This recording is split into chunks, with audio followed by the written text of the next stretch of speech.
Hi, this is Holly from the Sweet Simple Things, and welcome to my channel where we make healthy and nourishing recipes the whole family will love. Make sure you hit subscribe to see all the latest recipes.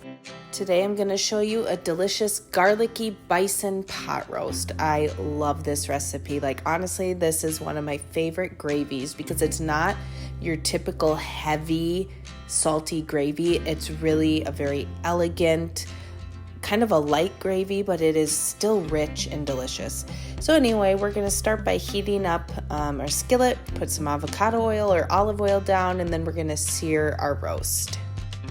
Go ahead and do a few minutes per side, and then once it's all nice and seared, we're going to transfer this over to the crock pot.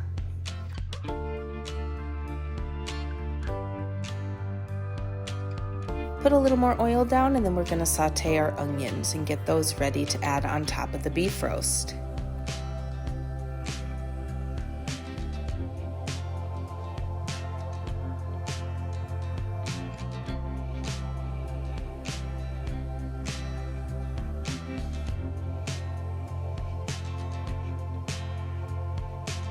Cook those down as much as you'd like to, and then you can pour them on top of your roast in the crock pot.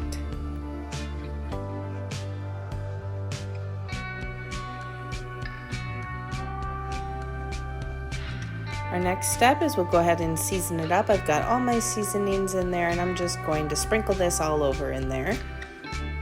Pour in our liquids. We're going to use some beef broth, some Worcestershire, soy sauce, little red wine vinegar, some minced garlic in there as well. All of these beautiful flavors are just going to meld together and give you this rich, savory, delectable roast.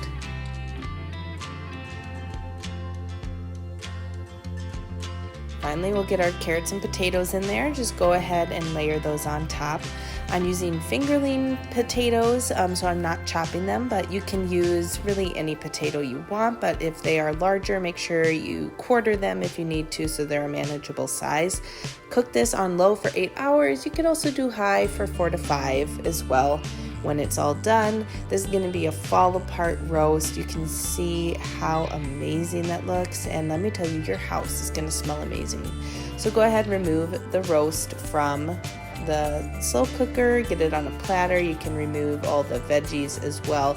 And then what we're going to do is we're just going to add a little bit of arrowroot powder to this to thicken it up and make it a nice gravy. Again, without all of the heavy fats and butter and things like that. This is just the juices from the very lean bison roast.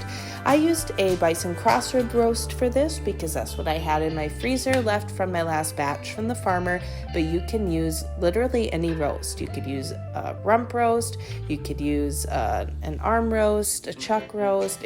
This will work with any roast. The slow cooker is a very forgiving cooking method, and is perfect for any roast, whether it's very tough or not. It's just gonna go really well, especially because we're just gonna eat this as a fall apart roast with some gravy. It is really good.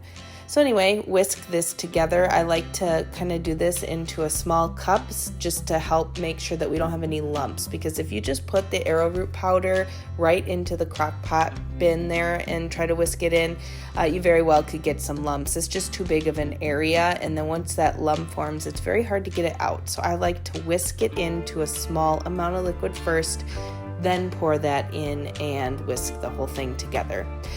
Just whisk it until it's nice and thick, basically. It doesn't take long. I like arrowroot a little better than cornstarch just because it's easier. You don't have to reheat this. It just needs to be hot when you put it in, but you don't have to bring it to a boil or anything like that. So it's very easy, very convenient, and of course you can skip it if you'd like as well. You don't have to turn this into a thicker gravy. You can certainly serve it as is, whatever you want to do. But anyway, this is a perfect meal. I know summer's kind of coming to an end soon here, and we're thinking fall and roasts and all that delicious stuff. Well, this is the perfect meal for that first crisp fall day. I hope you guys enjoy.